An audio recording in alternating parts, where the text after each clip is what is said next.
উপকরণ প্রদান করবে এবং এগুলো যে ব্যবস্থাপনা হচ্ছে এখন পর্যন্ত কানাইঘাট উপজেলা সহ কোনো জায়গায় আমরা কোনো রকম বিতর্কের তথ্য শুনিনি যে সরকারি ত্রাণ বিতরণ করতে গিয়ে মানুষকে বিতরণ করতে গিয়ে কোনো রকম বিতর্ক বা অনিয়ম দুর্নীতি হয়েছে আমরা এখনো শুনিনি।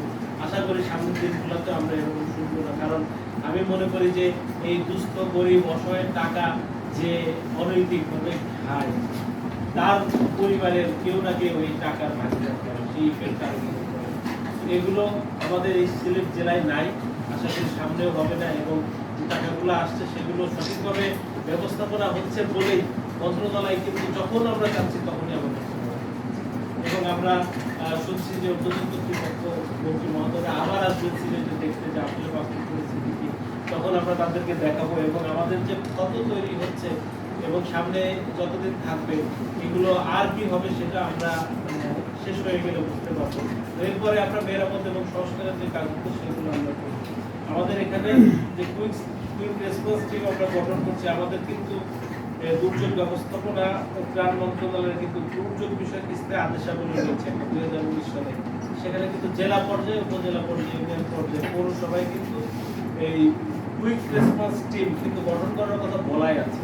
তো সেগুলো আমাদের চর্চা নাই, সেগুলো আমাদের কাজের মধ্যে নাই বিধায় আমরা নতুন করে চিন্তা করছি। আমি পিআইও সাহেবকে অনুরোধ করবো ইউনো সাহেবের সাথে কথা বলে উপজেলা চেয়ারম্যান মহোদয়ের সাথে আলাপ আলোচনা করে এই কুইক রেসপন্স টিম ইউনিয়ন এবং ওয়ার্ড পর্যায়ে কিন্তু ফরমেট করা আছে। তো যে ফরমেশন আছে সেই ফরমেশন অনুযায়ী এখানে প্রতিনিধি মনোনয়ন করার কথা বলা আছে, সেগুলো মনোনয়ন করে যেন টিমগুলোকে আমরা অ্যাক্টিভেট রাখি। আমাদের এখন এই বন্যা আবার যদি আগামী বছর বন্যা হয় তাহলে দীর্ঘস্থায়ী বন্যায় আমরা কিভাবে মানুষকে দেখভাল করবো।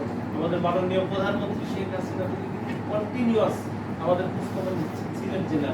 22 সালে বন্যার পর্যায়ে একটা আতঙ্ক তৈরি হয়েছিল।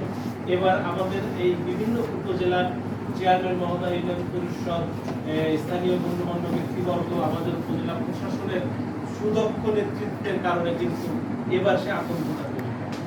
এবার মানুষের দ্বারে দ্বারে যাওয়া, মানুষকে আশ্রয় কেন্দ্রে আসার পরে ব্যবস্থাপনার কারণে ওই রকম মিডিয়াতে ওই রকম সংবাদ আসেনি যে সিলেট জেলা ধ্বংস হয়ে গেল। সেই কারণে কিন্তু সরকার সিলেট জেলার এই বিষয়গুলো নিয়ে মানে এত উদ্ভিদ বা যে আমাদের কার্যক্রম আমরা করতে পারছি না সেরকম চিন্তাই কিন্তু নাই। আমরা কার্যক্রম পরিচালনা করছি। এই সিলেট জেলা পুনর্গঠনের জন্য কি কি লাগবে সেগুলো কর্তৃপক্ষ আসলে বা শেষ হয়ে গেলে আমরা সেগুলো তথ্যবহুল প্রতিবেদন আমরা কর্তৃপক্ষের কাছে পাঠাবো এবং যে জায়গায় যে কাজ করার দরকার ইনশাআল্লাহ আমরা চেষ্টা করবো সেই কাজগুলোর মাধ্যমে মানুষের যে ক্ষতি সাধন হয়েছে সেগুলো পুষিয়ে দেওয়ার।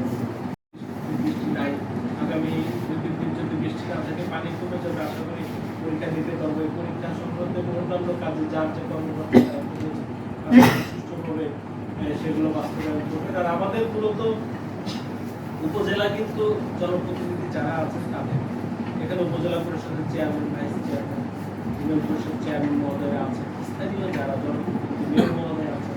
উপজেলা কিন্তু আপনাদের, আমরা কিন্তু এখানে চাকরি করতে আসছি 2 বছর 3 বছর, তারপরে কিন্তু আমরা এখানে এই উপজেলার সঠিক দেখভাল করার দায়িত্ব কিন্তু দায়িত্ব নিয়ে আপনাদের কাজ করতে হবে, জনগণের কথা চিন্তা করতে হবে এবং কোথায় কোথায় কি সমস্যা আছে সেগুলো আপনারা আন্তরিকতার সাথে কাজ করেন। আরো আন্তরিকতা নিয়ে সামনে যে কয়দিন বন্যা থাকবে মানুষের দুঃখ দুর্দশা না পারে লাঘব হয় সেভাবে কাজ করতে সে আশা আপনাদের সবাইকে আন্তরিকভাবে ধন্যবাদ জানাচ্ছি। আবার কানাইঘাট উপজেলায় আসবো।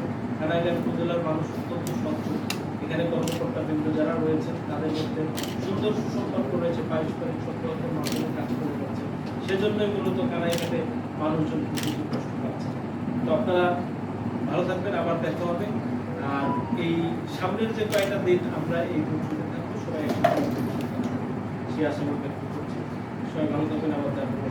জয় বাংলা, জয় বঙ্গবন্ধু, বাংলাদেশ তৈরি হচ্ছে। তো সেটা আমরা গতকাল আপনারা খেয়াল করেছেন কিনা, মাননীয় প্রধানমন্ত্রী অর্থনৈতিক মিটিংয়ে একটা বিষয় উল্লেখ করেছেন যে আগস্ট মাসে বন্যা আসবে। তো আমরা এখন জুলাই মাস পার করছি, আমাদের এখন যে পরিমাণ পানি জলাবদ্ধ হয়ে আছে, এই পানি নামছে খুব ধীরে ধীরে। 29 তারিখের পরে যে পানিটা এখানে বৃষ্টি সেটা কিন্তু খুব ধীরে ধীরে এই উজানের উপজেলাগুলো থেকে ভারীর উপজেলাগুলোর অবস্থা একটু বেশি খারাপ। সেখানে একদম পানি স্ট্যান্ডার্ড হয়ে গেছে। এই পানিটাও কতদিনে নামবে, এই মাসে পানি নামবে কি না সেটা একটা ভাবার বিষয়। তবে পানি নামার গতিটা দেখলে আমরা বুঝতে পারবো পানি আর পারবে না, কিন্তু পানি কমার যে গতিটা সেটা আমরা পর্যবেক্ষণ করলে বুঝতে পারবো। তো এই মুহূর্তে আমাদের অন্যান্য অনেক কাজের মধ্যে যে কাজটি আছে, আমরা লক্ষ্মীপুর সাত পূর্ব ইউনিয়নে আমরা ডিউটিন চাই, দুনিয়া চাই, পাঁচ চাই, এগুলো অবশ্য মধ্যে জানেন। বিয়োগী সঞ্চালন মধ্যে নেতৃত্বে সার্কিট হাউসে 6 ঘন্টা ওদের অবশ্য মধ্যে আমাদের সকলে দিন রাত অক্লান্ত পরিশ্রম করে কাজ করে যাচ্ছে। সকলকে তার আন্তরিকভাবে ধন্যবাদ জানাচ্ছি এবং আপনি আজকে আমাদের মাঝে এসেছেন, এই কারণে আপনার কাছে আন্তরিক ধন্যবাদ এবং কৃতজ্ঞতা প্রকাশ করছি।